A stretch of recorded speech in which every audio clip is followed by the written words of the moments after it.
오늘 본문 누가복음 2장 25절부터 38절 말씀을 통해 주의 오심을 기다리라, 주의 오심을 기다리라 라는 제목으로 우리 함께 은혜를 나누기 원합니다. 우리 먼저 말씀에서 기도하기 원합니다. 아버지 하나님, 오늘도 우리가 주 앞에 나와 감사 찬양 예배를 드립니다. 무엇보다도 우리 영을 살리고 우리 인생을 복되게 하는 하나님의 생명의 말씀을 받는 시간이 오니 성령 하나님 우리를 주장하여 주시고 말씀과 성령으로 하나 되는 이 시간 되도록 축복하여 주시고 받은 말씀 순종의 역사가 나타나도록 믿음의 복도 더하여 주옵소서. 예수님의 이름으로 기도드렸습니다. 아멘. 오늘은 대강절, 대림절 첫 주일로 지킵니다. 대강절이라는 영어로 advent, 곧 온다, 지금 계속 오고 있다, 이런 의미가 있습니다. 성경에는 대강절, 대림절이라는 말이 없습니다.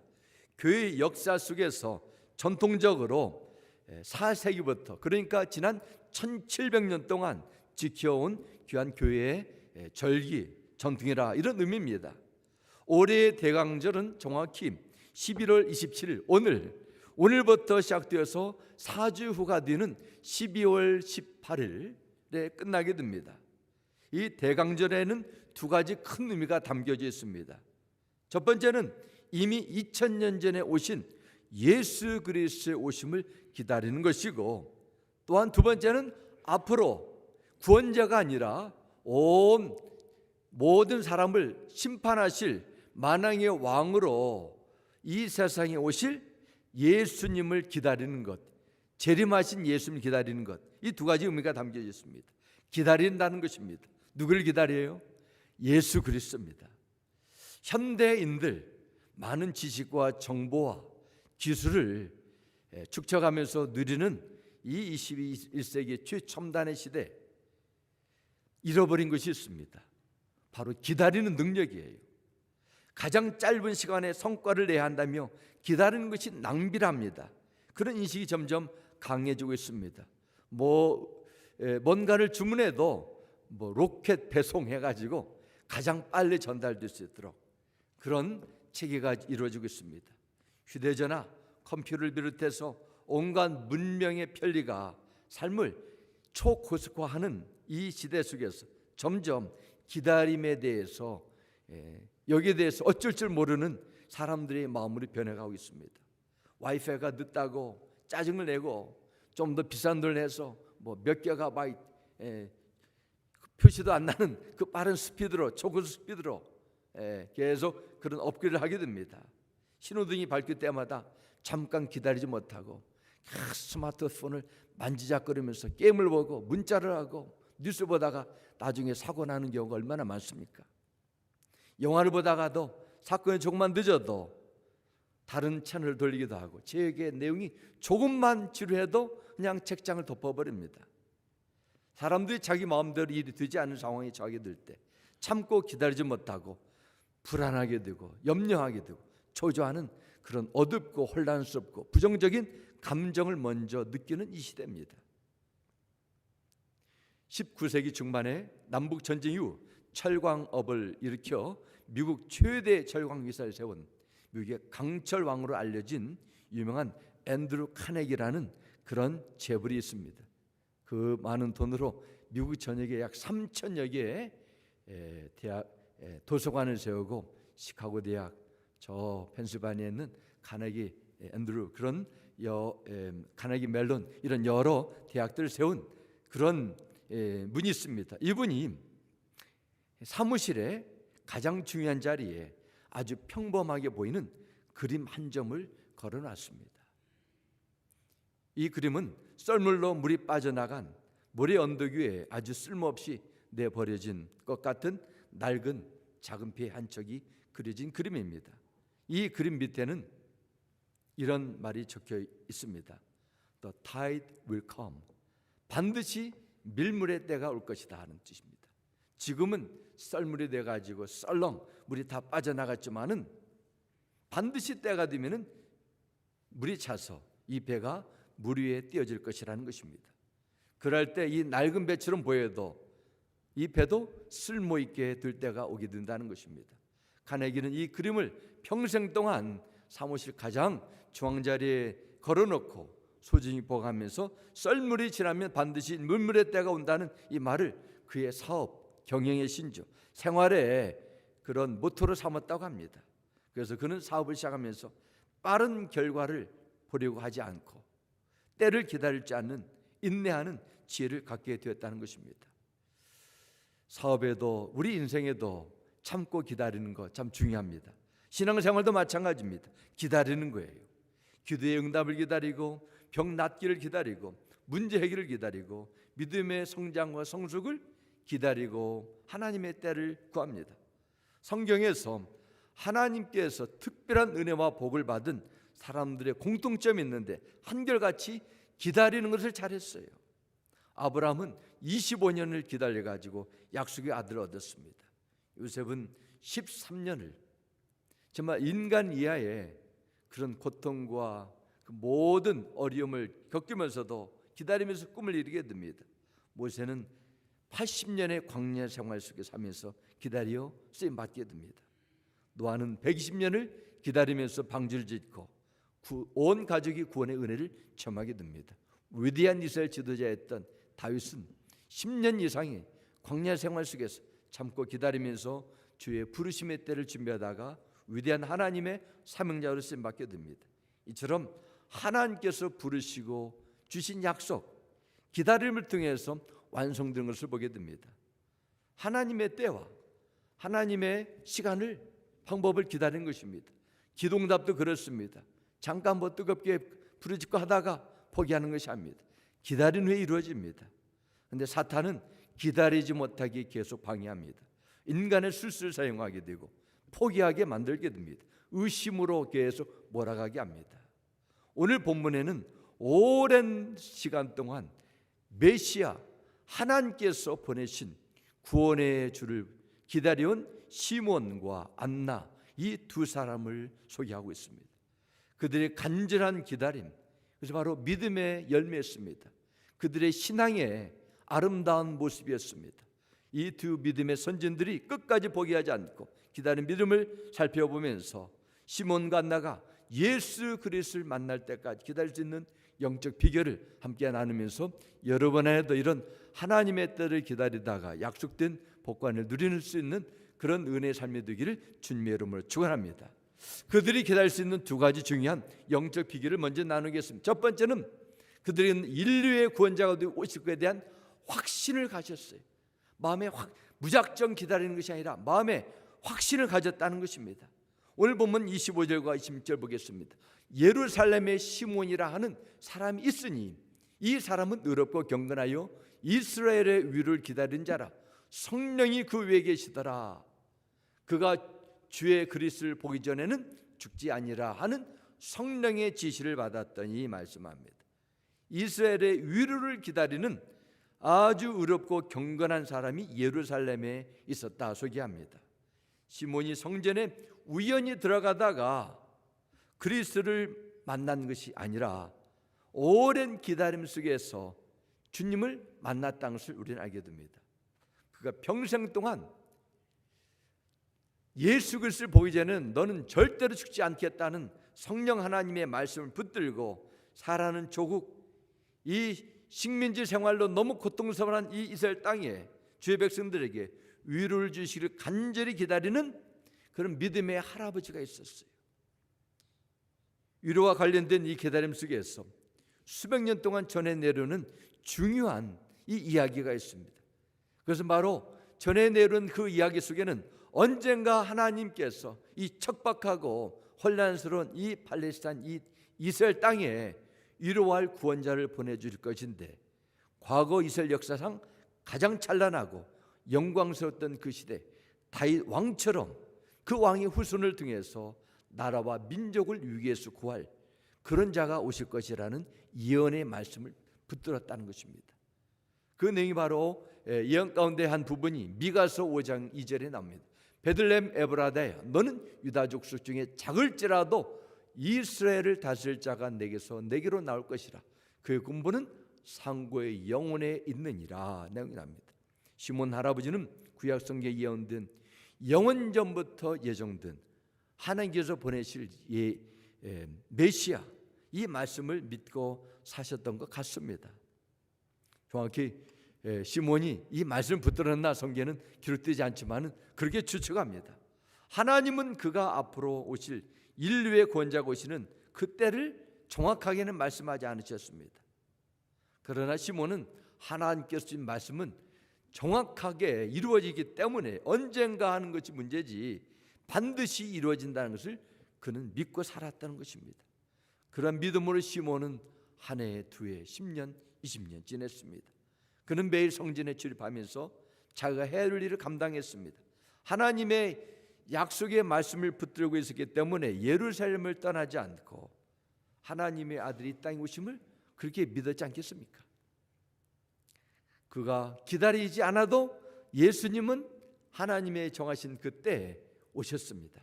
오셨을 거예요. 왜냐하면 예수님께서 이 땅에 오신 것은 시몬이 기다려서가 아니라 하나님의 약속의 성취이기 때문입니다. 그러나 시몬이 기다림 속에서 특별한 것이 있습니다. 기다림이 없는 만남은 특별한 의미가 없는 것이지요. 요즘처럼 땡스기빙이나 크리스마스, 연말 할러데이 절이 다가오면은 공항에 여행객들로 넘쳐나게 됩니다.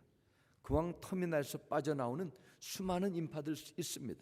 그 속에 내가 저 속에 기다리는 사람이 있다는 것과 기다리 없이 그냥 사람들이 오는구나 그런 막연한 생각으로 보는 것과는 엄청난 차이가 있는 것입니다.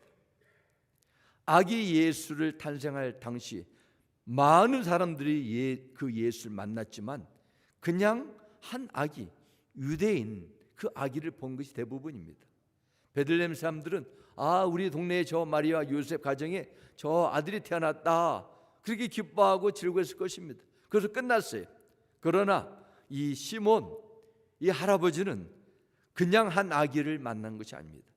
평생 동안 하나님의 약속을 붙들고 기다리고 또 기다리다가 메시아로 오신 아기 예수를 만난 그 은혜를 체험했어요. 얼마나 가슴이 터질 것 같은 기쁨으로 벅차오르겠습니까? 한국어로 이런 상황을 눈이 빠지도록 기다렸다, 눈 빠지게 기다렸다 그런 표현이 있습니다. 시몬과 예수님의 만남 정말 가치가 있는 것은 그처럼 자기 모든 것을 다 쏟아붓는 간절한 기다림의 만남이 전제되어 있기 때문입니다. 오늘 본문 도반절에 나오는 안나라는 선지자 이 할머니도 그렇습니다. 36절과 37절 다시 보겠습니다. 또 아셀 지파 바누엘의 딸 안나라는 선지자가 있어 나이가 매우 많았더라. 그가 결혼한 후 7해 동안 남편과 함께 살다가 과부가 되고 84세가 되었더라. 이 사람이 성전을 떠나지 아니하고 주야로 금식하며 기도함으로 섬기더니 이렇게 말씀합니다. 안나라는 이 할머니가 그 배경을 성경에 보면 소개합니다. 결혼을 했습니다. 4년, 5년, 6년, 7년 만에 남편이 갑작스럽게 세상을 떠났어요. 아마 20대 중반에 10대쯤에 보통 그 당시에는 결혼하는 그 문화 속에 있었기 때문에 20대 중반쯤에 과부가 되었었다 하더라도 84세가 될 때까지 그녀는 성전을 떠나지 않고 주 아래 금식하며 기도하는 그런 여자 선지자였다고 기록합니다. 겨우 7년간 남편과 살면서 자녀도 없이 정상가부로 최소한 60년 이상을 기다린 사람입니다. 그녀의 인생이 얼마나 유럽고 쓸쓸했겠습니까? 남편도 없고 자식도 없어 얼마나 뒤 사람들부터 무슨 하나님의 징벌이 있어서 저런 인생을 기구한 운명을 사는 저 연인가 그렇게 조롱했을지 모릅니다. 아마도 매일매일 눈물로 하나님 앞에 안타까움을 하소연하며 하루하루 살았을지도 모릅니다. 이 정도 나이가 되면은 자녀들의 도움을 받고 지지를 받으면서 그래야 든든한 힘이 생길 텐데 어느 누구도 기댈 데가 없는 거예요. 그러나 그녀에게는 한 가지 소망이 있었습니다. 오직 예수 그리스도를 만나는 것이었습니다. 그녀가 아기 예수님을 만나보자 바로 이 아기가 우리 조상에게 구약에게 온다고 약속했던 하나님께서 보내신 하나님의 아들 구원자 이름을 바로 알았어요. 그리고 38절에 이런 고백을 하게 됩니다. 마침 이때 나와서 하나님께 감사하고 예루살렘의 속량을 바라는 모든 사람에게 그에 대하여 말하니라 말씀합니다. 그래서 아주 중요한 단어가 나옵니다. 바로 예루살렘의 속량이라는 단어입니다. 이거는 리뎀션을 말합니다. 리뎀션. 다시란 뜻이에요. 뎀션, 사다, 구원하다는 뜻입니다. 물건이나 뇌를 돈을 주고 팔렸는데 다시 사서 나의 소유로 만든다. 그리고 해방시켜준다는 뜻입니다. 바로 이것을 구속이라고 말하죠. 속량이라도 말합니다. 주님께서 그냥 선택해서 자녀로 받아준 것이 아니라 값을 지불하고 구원해 줬다는 거예요. 하나님이시며 죄가 없으신 하나님의 외아들 독생자 예수 그리스도를 값을 주고 십자가의 생명의 값을 지불하시고 우리의 죄의 저주를 다 탕감해 주셨다. 이런 것입니다. 이야기가 바로 우리에게 자유와 생명을 주셨고 진정한 기쁨과 행복과 영생을 가져올 그 하나님의 아들이라는 것을 알고 하나님께 감사하는 것입니다. 뿐만 아니라 안나는 가만히 있지 않았어요. 38절 후반절 보면 속량을 바른 모든 사람에게 그에 대하여 말하니라 말씀합니다. 사마리아 여인처럼 이 안나도 구원의 은혜에 대한 감사와 그 기쁨을 억제할 줄 모르고 모든 사람에게 장차 오실 예수 그리스도가 이 땅에 오셨음을 말했다 말씀합니다. 예수를 만난 후에 몇 년을 더 살았는지 성경 기록되지 않습니다. 아니면 분명한 것은 그가 이 세상을 다 떠날 때 하나님께서 부르심 받을 그때까지 그 놀라운 구원의 은혜가 되시는 예수 그리스도를 자랑하고 지냈을 것으로 추측됩니다. 그때 안나만 있었겠어요? 아기 예수를 본 사람이 안나 시몬뿐이겠습니까? 제사장도 있었고 서기관, 바리새인, 많은 하나님의 구원을 사모하는 유대인들도 있을 것입니다. 그러나 본문 말씀 보면 안나 외에는 아무도 이 아기를 메시아 그리스도로 발견하지 못했어요. 그냥 평범한 저 갈릴리 시골에 살던 저 요셉 가정에 태어난 그 아기가 오는 것을 봤을 것입니다. 성령께서 메시아가 올 것이라 너희들은 그를 반드시 보게 될 것이라 이 말씀하셔도 언제 올 것인가 그 때를 모르기 때문에 끝까지 기다린다는 것은 쉽지 않을 것입니다. 그러나 그들은 어떻게 했어요? 공통점이 있습니다. 하나님 앞에 보여진 신실하심이죠. 매일매일 성전에 나와서 하나님 앞에 간구하며 금식하며 주의 오심의 땜을 사모했다는 것입니다. 하나님께서 가지고 계신 성품 가운데 가장 위대한 성품이 신실함입니다. 신실함. 우리가 찬양을 부렸죠. 봄과 가을, 여름, 겨울 하나님의 그 신실한 은혜를 기억한다. 하나님은 세상을 창조하시고 오늘도 해를 뜨게 하시고 적당한 환경을 조성하시고 우리를 살게 하시고 은혜를 베풀어주고 인도하십니다. 하나님의 신실함 때문에 여러분이 오늘 여기까지 오게 된 거예요.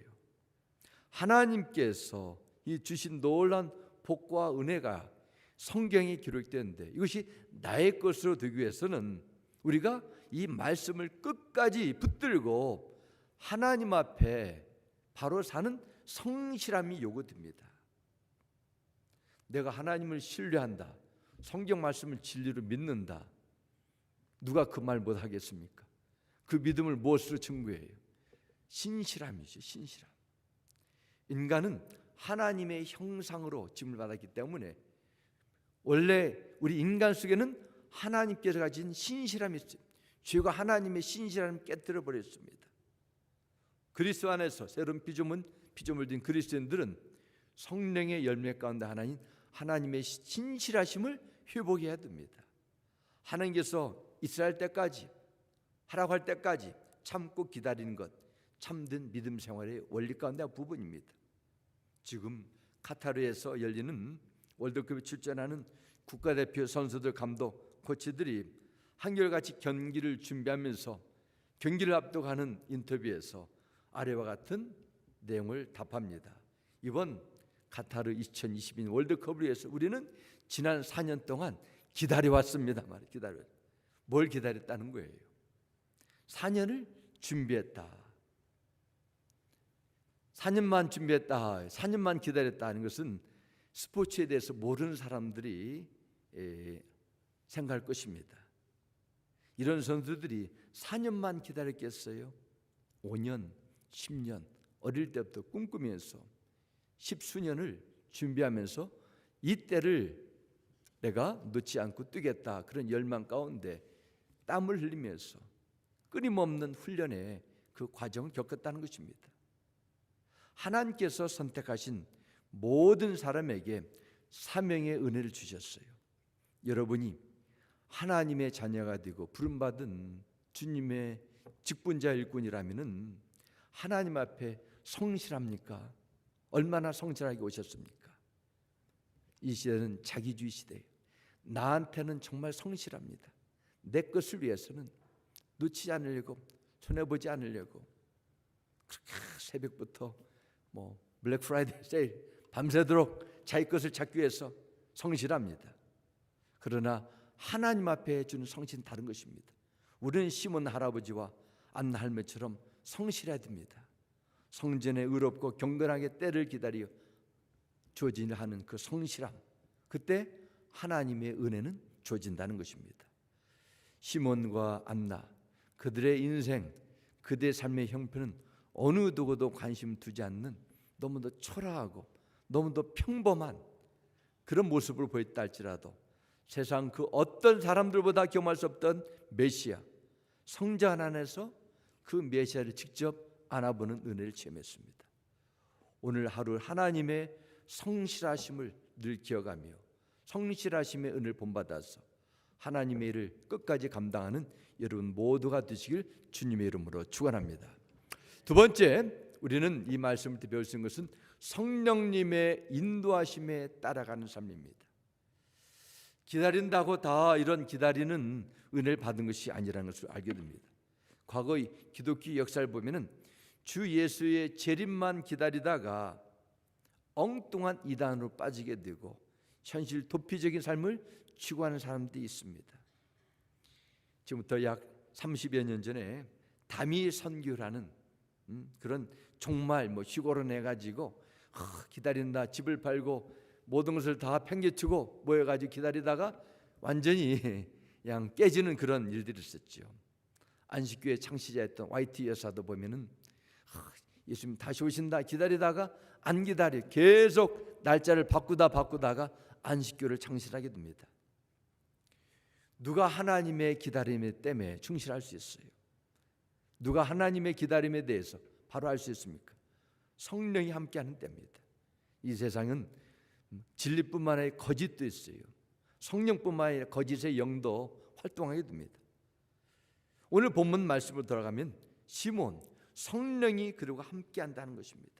우연히 기다리다가 많은 사람들이 그냥 살다가 세상 떠났어요. 메시아가 올 것이란 것을 어렴풋하게는 믿었는데 이제는 기다리다가 언제 올지 모르니까 그냥 확신을 가지 못하게 되는 것입니다. 아마 기다리다가 끝까지 기다림 신앙으로 사는 사람은 많지 않았을 것입니다. 예수님의 오심에 대해서 무관심으로 살던 그 문화 속에서, 그런 종교적인 그런 분위기 속에서 시몬은 늘 기도하면서 이스라엘의 위로를 기다리고 있었는데 어느 날 이런 음성을 듣게 됩니다. 그 음성이 바로 25절부터 27절에 나옵니다. 예루살렘에 시몬이 하는 사람이 있으니 이 사람은 의롭고 경건하여 이스라엘의 위로를 기다리는 자라. 성령이 그 위에 계시더라 말씀합니다. 성령이 함께하는 자에게 주시는 말씀 26절입니다. 그가 주의 그리스도를 보기 전에는 죽지 아니하리라 하는 성령의 지시를 받았더니 말씀합니다. 27절 말씀입니다. 성령의 감동으로 성전에 들어가며 마침 부모가 율법의 관례대로 행하고자 하여 그 아기 예수를 데리고 오는지라 말씀합니다. 하나님께서 분명히 그에게 말씀하셨어요. 어떻게 해요? 성령님을 통해서 너는 주 예수 그리스도를 만나기 전에는 보기 전에는 절대로 죽지 않을 것이라. 이렇게 의롭고 경건한 신앙을 가진 시몬 할아버지는 그 말씀을 붙들고 살았습니다. 그리고 어느 날 또다시 성령의 감동을 받고 성전에 들어가게 됩니다. 이때 예수님의 부모 요셉과 마리아가 성전에 데리고 온 한 아기를 보게 되는데, 그 아기가 보통 아기가 됨을, 아기가 아니라는 것을 성령의 감동을 통해서 깊이 깨닫게 됩니다. 평생을 이 한순간을 위해서 기다렸는데 그 기쁨 어떻게 언어로 표현할 수 있겠습니까? 그리고 하나님께 찬양하며 예배를 드립니다. 그 내용이 바로 28절부터 나오게 됩니다. 시몬이 아기를 안고 하나님을 찬송하여 이르되, 29절에 고백합니다. 주님, 이제 주님께서는 주님의 말씀을 따라 이 종을 세상이 평안히 떠나가게 해주십니다. 내 눈이 주님의 구원을 보았습니다. 말씀합니다. 이제 이 나이에, 이 노령의 때 내가 두 눈으로 하나님의 아들 구원을 보았다 하십니다. 그리고 영원 기쁨 속에서 하나님의 구원을 보게 하신 신실하심을 찬양합니다. 이제 나는 구원자를 받기 때문에 이제는 세상을 떠나도 지금 죽어도 한이 없다, 이런 고백합니다. 아무리 볼품없는 할아버지라도 성령의 감동 속에서, 성령의 인도하심에 늘 따랐기 때문에 그는 27절 말씀처럼 성전에 그 때를 놓치지 않고 들어가게 되고 주님을 만나게 된 것입니다. 정말 이분의 영성을 보면 대단한 것이죠. 몸은 비록 노쇠하고 경력은, 시력은 희미한다 할지라도 그 영적 통찰력은 과거 어느 때보다 뛰어났습니다. 성령께서 시몬 할아버지에게 함께 계셔서 그의 모든 생각과 그의 발걸음을 한 걸음 한 걸음 인도했다는 것을 우리는 보게 됩니다. 정말 우리도 시몬 할아버지처럼 이런 영성을 가져야 돼요. 고린도서 4장 16절에 말씀합니다. 그러므로 우리가 낙심하지 아니하노니 우리의 겉사람은 낡아지나 우리의 속사람은 날로 새로워지도다 말씀합니다. 16절에 말씀하는 우리의 겉사람은 낡아질 수밖에 없어요. 때가 되면 다 그렇죠. 사람의 육신, 생각, 겉사람입니다. 의지를 지배하는 영역, 한때는 자신감이 있고 뭔가 할 수 있다는 그런 의지가, 열정이 있었는데 세월이 지나니까 이제는 점점 자신감이 상실하게 되고 자그마한 일에 쉽게 놀랄 수도 있고 어려워지는 것입니다. 지난주에 저 소부에서 방문하신 한 집사님 네 분이 오셨는데 그 남편께 제가 그렇게 했습니다. 당신이 이제는 여기까지 운전해서 오셨는데 너무 반갑습니다. 당신의 남은 삶 속에서 가장 젊을 때 지금 오셨습니다. 그게 낫습니다. 정말 우리는 점점 약해져요. 낡아집니다. 그러나 놀라운 것은 우리는 겉사람만 가지고 있는 것이 아니에요. 속사람이 있어요. 그런데 속사람은 나이와 연령과 상관없이 날로 새로워질 수가 있어요. 어떻게 해요? 성령에 의해서 다시 받을 때죠. 우리가 예수님을 구주로 영접하여 하나님의 자녀요, 그리스도에 속한 자라 하다 할지라도 내 마음의 중심에 주님을 나의 삶의 주인으로 온전히 모셔드리기 전까지는 나의 생각과 감정과 의지는 우리의 겉사람에 의해서 지배될 수가 있어요. 하나님의 뜻대로 제대로 살아갈 수 없어요. 그래서 우리는 어떻게 해야 됩니까? 우리의 속사람이 날로 강건해야 돼요. 에베소서 3장 16절은 사도 바울이 에베소 교회에게 이런 기도를 드리게 됩니다. 아버지께서 그분의 영광의 풍성하심을 따라 그분의 성령을 통하여 여러분의 속사람을 능력으로 강건하게 하여 주시고 말씀합니다. 어떻게 인간이 속사람이 강건할 수 있어요? 성령의 능력을 통해서 강건하여 준다. 하나님의 생각, 진리의 생각하게 되는 것이죠. 이런 면에서 보면은 세상에서 말합니다. 은퇴할 때 뭐가 있어야 되고 준비해야 된다지만은 최고의 인생을 아름답게 마무리하신 것은 늘 주의 성령께서 나와 함께 하시는 내 속사람이 강건하게 되는 은혜를 누리는 것을 믿습니다. 그렇지 않게 되면은 차가운 것에서 두려워하고 쉽게 위로하고 그 비교하면서 상대적인 박탈감에 빠지기 쉬운 그런 우리 겉사람이 나를 지배하게 될 때 우리 인생이 얼마나 힘들겠습니까? 사랑하는 성도 여러분, 여러분의 삶 가운데서도 시몬처럼, 사도 바울의 기도처럼 여러분의 속사람이 늘 주 안에서 강건하고 건강하게 되기를 주님의 이름으로 축원합니다. 앞으로 4주 앞으로 다가올 성탄절을 기다리는 수많은 사람들이 있습니다. 그냥 매해마다 찾아오는 연례 행사처럼 지나가는 성탄절이 되지 않기를 바랍니다. 어떤 사람들은 성탄절을 기다립니다. 손꼽아 한 달 하루하루를 기다리고 있습니다. 파티, 선물을 기다릴 수가 있어요. 그러나 성탄절의 기다림은 나와 아무리 관계없는 성탄, 의미 없는 성탄, 다른 할러데이와 특별히 비교되지 않는 그런 공휴일이 될 수 있어요. 말씀드리면 이 대림절 기간에 우리는 누구를 기다리냐는 거예요. 누구를 만나야 되는 거예요. 예수 그리스도라는 것입니다. 대림절 기간에 지나는 우리의 마음 깊이 새겨야 될 중요한 말씀이라고 믿습니다. 이 아기 예수로 오신 하나님의 아들, 나의 생명을 위해서, 구원하기 위해서 이 땅에 오신 예수 그리스도를 만나기 전에는 나는 죽지 아니하리라. 정말 중요한 말씀을 믿습니다. 성탄절을 기다리는 여러분, 예수 그리스도가 나에게 오신 이 놀라운 감격과 기대가 없이 그냥 그렇게 성탄절을 기다리지 않게 되기를 부탁드립니다. 시몬처럼 성령이 그 위에 계시더라. 성령의 지시를 받더라. 성령의 감동으로 하나님의 전에 들어가더라.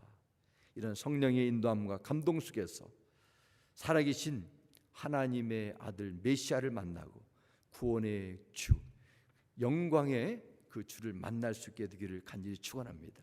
이런 놀라운 하나님의 약속된 복과 은혜가 여러분 가운데 임하길 주 예수 이름으로 축복합니다. 우리 함께 기도하겠습니다. 할렐루야. 아버지 하나님, 대강절 첫 주일을 맞이하게 되면서 예수 그리스도의 오심을 준비하는 어드벤트 첫 주일 예배입니다. 나는 누구를 기다립니까? 주님의 오심의 때 어떤 예수님을 기다립니까? 나의 기다림의 대상은 주님과 고정되어 있습니까? 성령의 인도함을 받기 원합니다. 성령의 생각으로 주 예수의 오심이 믿어지게 하여 주시고 주 예수의 오심의 놀라운 은혜가 내 신실한 하나님의 일에 대한 삶을 통해서 증거되기 원합니다. 구원에 오신 오심의 기쁨과 그 충만함이 여기 계신 모든 분들에게 늘 함께하기를 간절히 구하며 주 예수님의 이름으로 기도드렸습니다. 아멘.